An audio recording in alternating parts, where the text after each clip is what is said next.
Hello, and welcome to Home Space and Reason, a podcast about creating a home that thrives. Hi there, I'm Christina Browning, your host. If you know your home could be so much more than it is, I discuss home functionality, aesthetics, and automation. I'm a realtor in Portland, Oregon, and a home functionality coach nationwide. I geek out on every subject imaginable regarding your home and yard, challenging you to think of your space differently to get the most out of every square foot, no matter if you reside in a 4,500 square foot home or 350. I pose questions for you to think through about your space and your reason.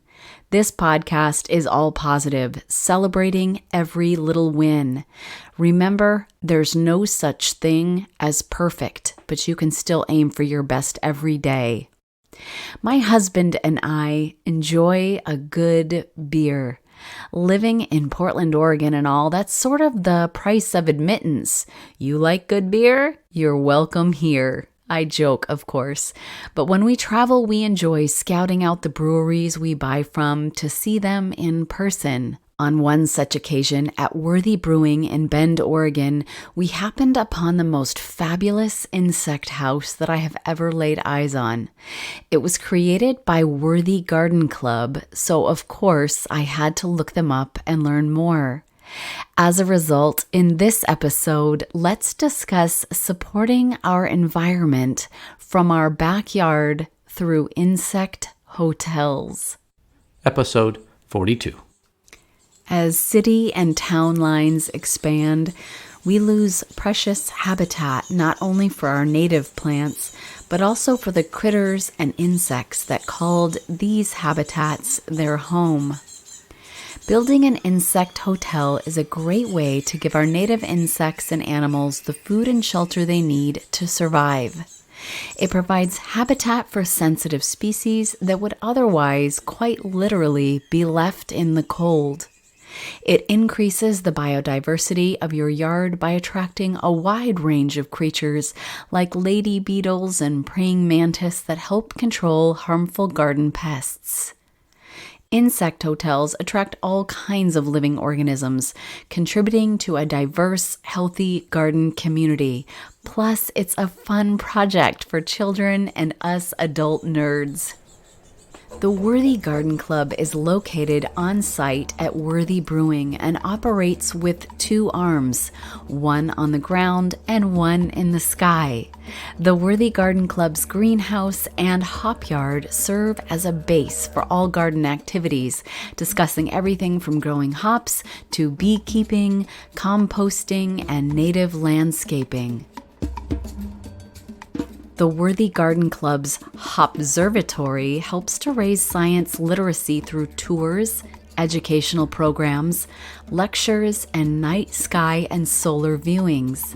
Together, both arms highlight sustainable practices that help conserve our planet's resources. The club is composed of business owners, entrepreneurs, energy specialists, agriculturists, scientists, and astronomers, all working together to teach communities to respect and protect our planet by showcasing the wonders of the planet while emphasizing the need to protect our home. Upon further examination, I realized that they provide a PDF of how to build the very bug hotel that I saw, so I wanted to share it with you. I'm also going to share much of their information verbatim because I love their mission and the information is so well written. I want to personally build one of these hotels myself. As always, I will cite credits and links in the podcast notes. While many people assume a healthy yard means a perfect-looking yard, that's just not true. Yeah, remember, there's no such thing as perfect. In natural ecosystems, predator-prey relationships are essential to maintaining interspecies balance, and your own yard should too. Accepting the fact that there will always be bugs is the first step toward letting go of our pursuit of perfection and reliance on pesticides. Gardening and enjoying your yard is not an exercise in complete control because time and time again, nature proves she cannot be controlled. Early frosts will kill your tomatoes, the cabbage butterfly will eat your kale, and slugs will eat your hostas. They did mine. It's just nature, but learning to work with nature instead of against it can give you the skills to overcome these challenges and create a healthy environment for you and your resident arthropods.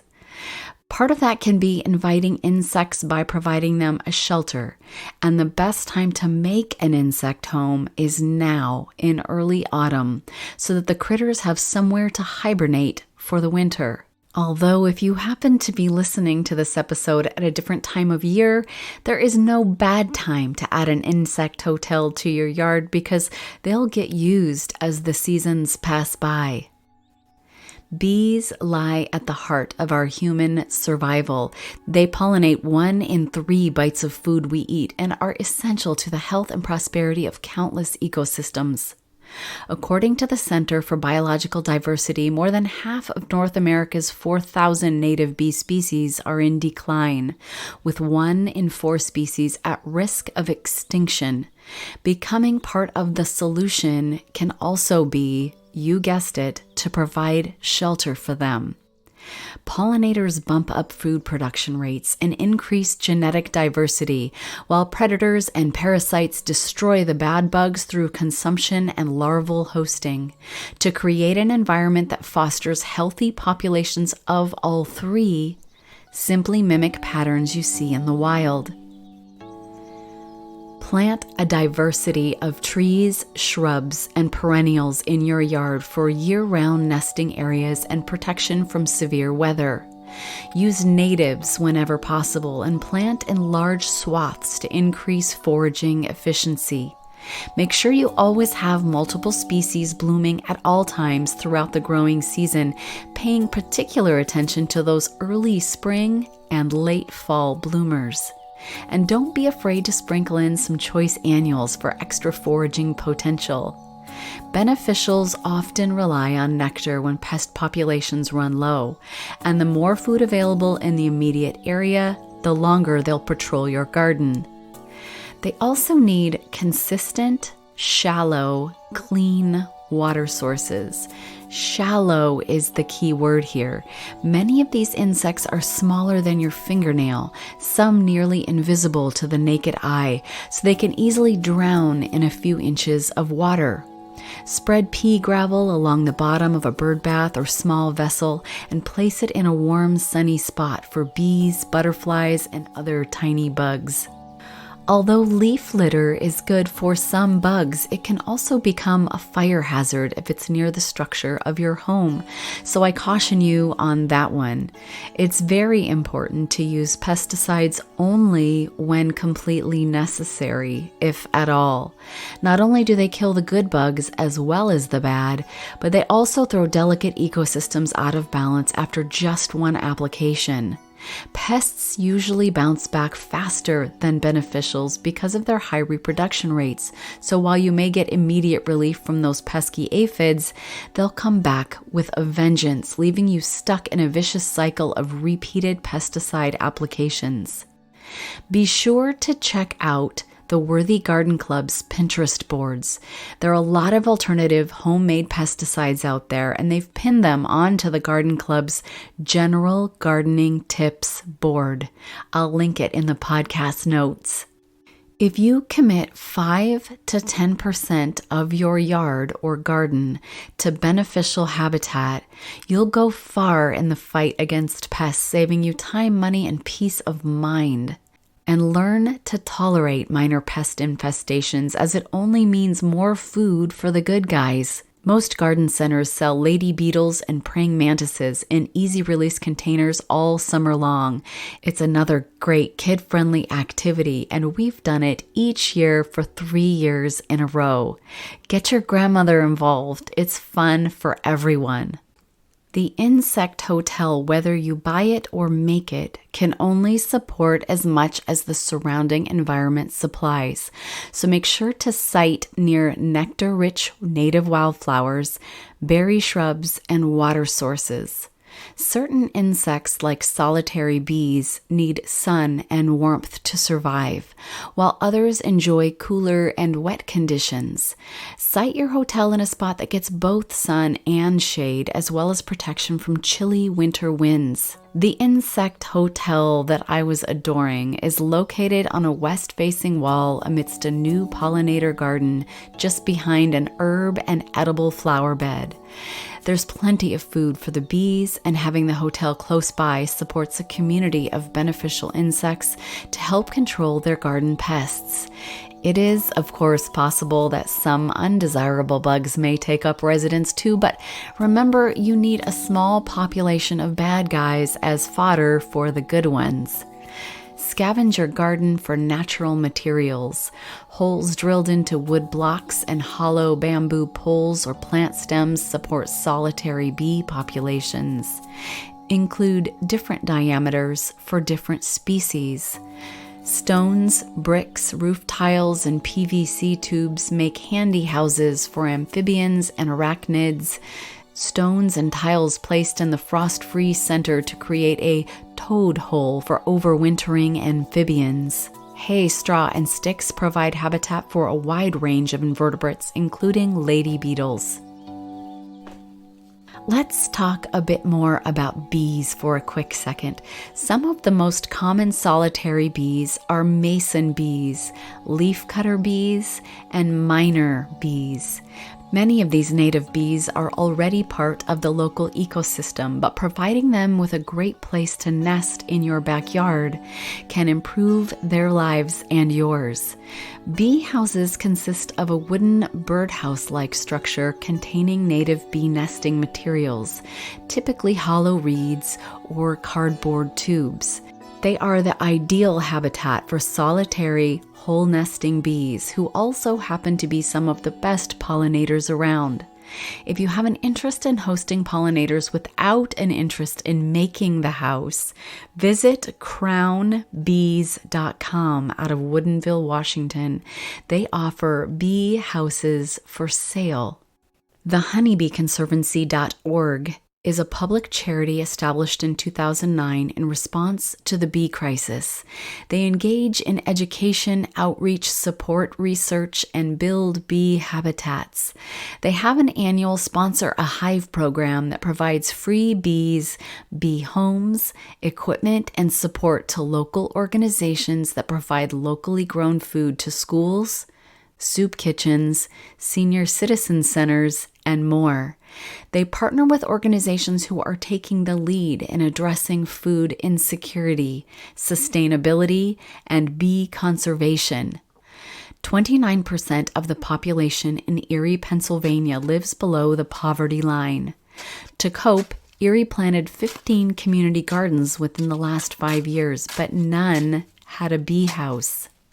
The Honeybee Conservancy donated bees to the Gannon Goodwill Teaching Garden at Gannon University.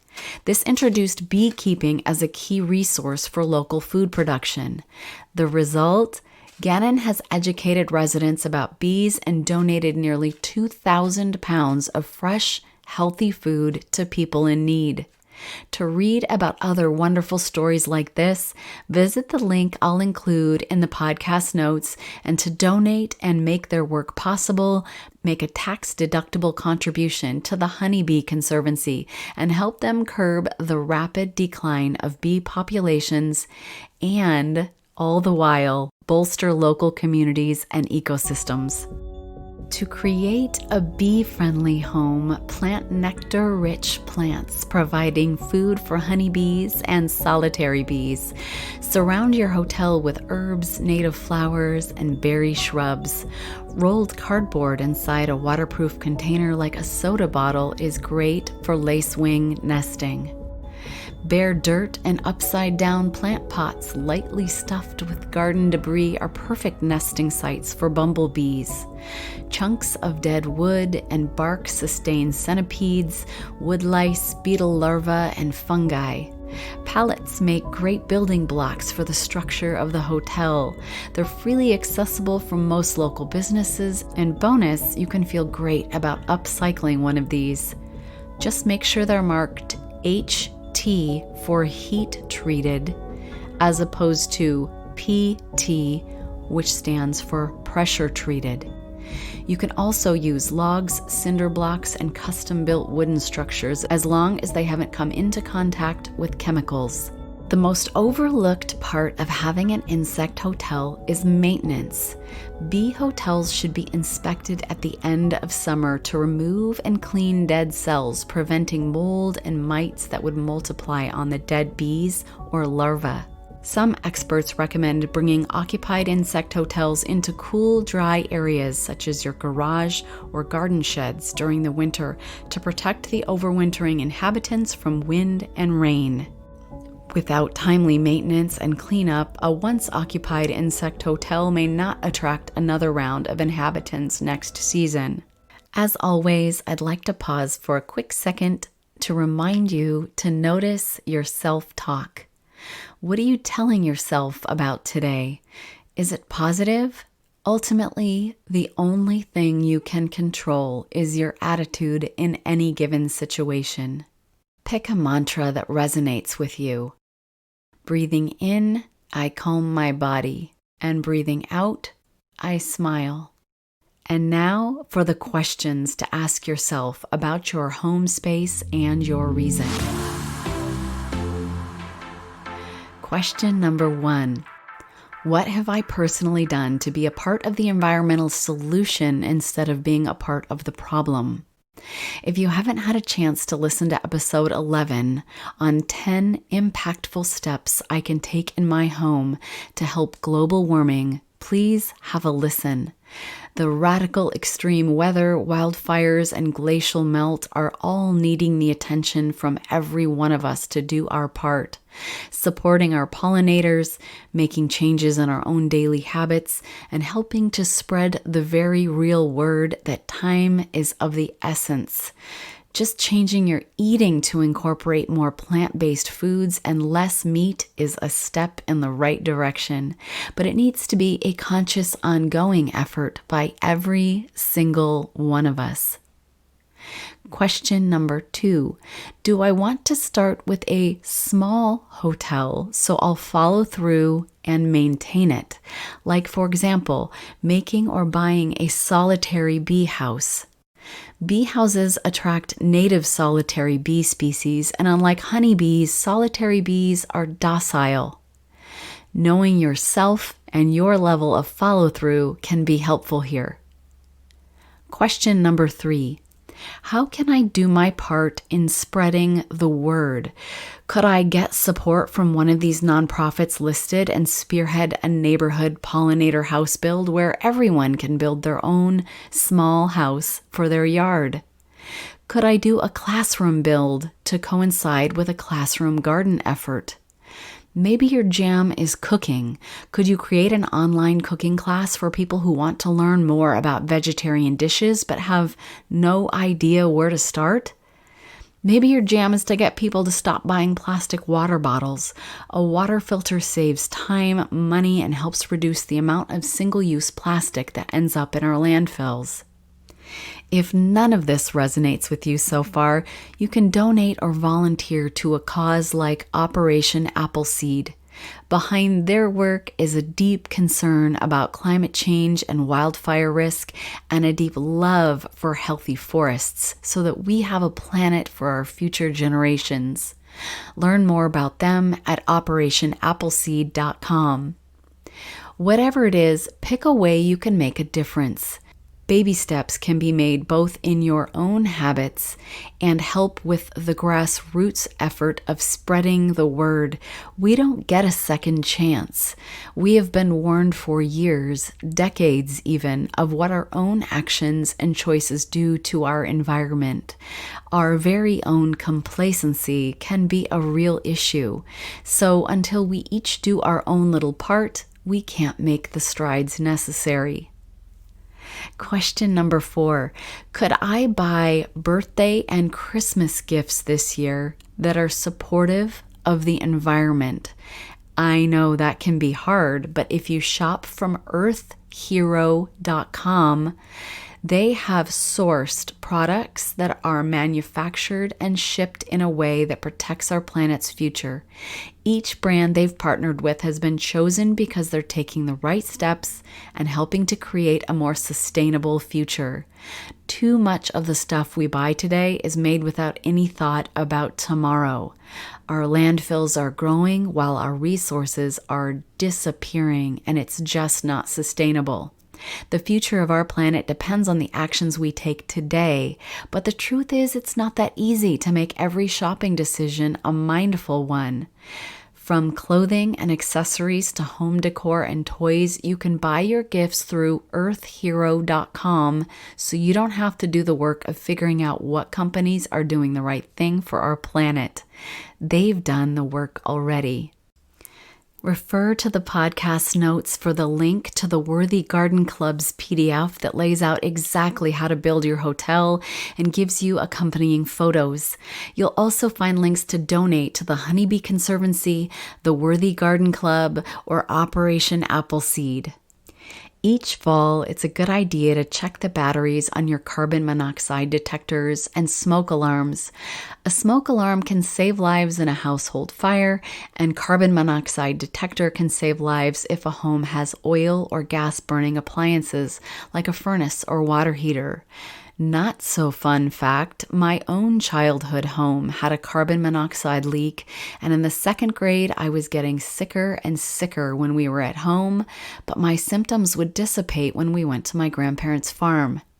It's an invisible, odorless byproduct of burning oil or natural gas, and it can be deadly. We were lucky to have caught it before any of us died. For just a few dollars, a carbon monoxide detector will sound an alarm if the levels get too high. Here in Portland, they must be located within each bedroom or within 15 feet outside of each bedroom door. Bedrooms on 2nd floors in a structure containing 2 or more stories require separate carbon monoxide alarms. This time of year is also ideal to have your wood-burning fireplace inspected, cleaned, and repaired to prevent chimney fires and carbon monoxide poisoning. If you happen to know someone in the market to buy or sell in the greater Metro Portland, Oregon area, kindly send them my way. The finest compliment I could ever receive is the confidence of your referral.